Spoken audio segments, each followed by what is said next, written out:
मुझे तो बिल्कुल हंसी छूटती है कि कांग्रेस की लीडरशिप पिछले कई सालों से कंफ्यूज है। 3 साल तक अध्यक्ष ने बनाया कंफ्यूज। इनका नेता सदन में खड़ा होकर के कहता है महामहिम राष्ट्रपति को राष्ट्र की पत्नी, कभी वो कहता है कि मोदी जी कितनी बार प्रधानमंत्री बन जाओ हमें कोई दिक्कत नहीं। मेरे हिसाब से कंफ्यूजन है। कभी कहते हैं कि पिछड़ों को और दलितों को रिजर्वेशन, तो हम तो हमेशा जहां तक आरएलडी की बात है या जहां तक एनडीए की बात है, बिल्कुल साफ हो चुका है, माननीय प्रधानमंत्री कह चुके हैं कि रिजर्वेशन को बिल्कुल भी छेड़ा नहीं जाएगा।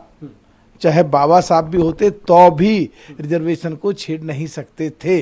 तो फिर ये प्रश्न कहां से उठता है?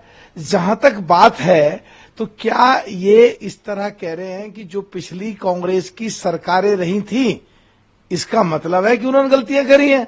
और ये सीधा सवाल उठा रहे हैं कि नेहरू जी और इंदिरा जी या राजीव जी जितने भी प्रधानमंत्री रहे हैं उन्होंने जो गलतियां करी हैं अपने समय में, अब ये उसे सुधारना चाहते हैं।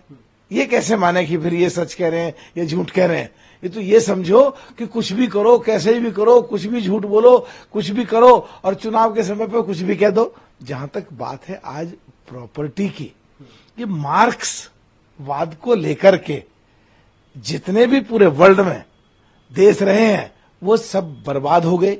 या राहुल गांधी जी क्या कहना चाहते हैं कि जो किसान हैं, जो पिछड़े हैं, जिनमें जाट, गुजर, यादव, पाल, सैनिक, असर, सुनार, लोहार, कुम्हार, तमाम पिछड़ी जाति आती हैं, उनकी जमीनों को सब में बांट दो।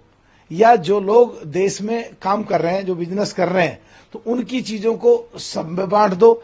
या इनके जो जीजाजी हैं वो भी बिजनेस कर रहे हैं, क्या उनकी प्रॉपर्टी भी ये सब में बांटना चाहते हैं? कंफ्यूजन की स्थिति है। कहीं ना कहीं 1-2 दिन इंतजार करना पड़ेगा इस पे राहुल गांधी जी दोबारा क्या बोलते हैं या कांग्रेस के वरिष्ठ नेता इस पे क्या बोलते हैं, इंतजार करना पड़ेगा। जरूरत पड़ेगी तो दोबारा इस बारे में दोबारा बात करी जा सकती है। दूसरी तरफ अरविंद केजरीवाल जेल से बाहर आए हैं, 1 तारीख तक उनको बेल मिली है। उस पर उन्होंने कहा कि स्पीच लंबी दी लोगों के बीच में।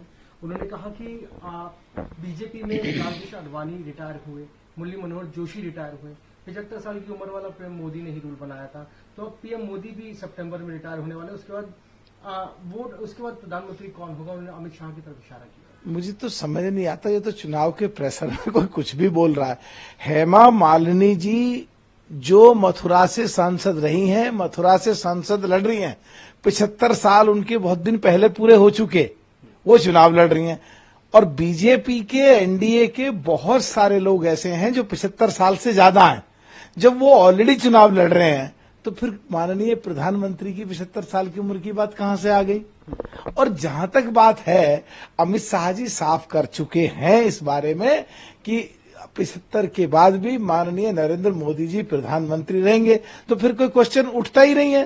तो फिर ये जान पूछ करके ऐसी क्यों बात करना चाहते हैं, जो खुद जिस तरह कांग्रेस कंफ्यूजन में थी कि बीजेपी में भी कंफ्यूजन आ जाए, अमित शाह जी ने बिल्कुल साफ कर दिए, तो कोई कंफ्यूजन बचा ही नहीं है।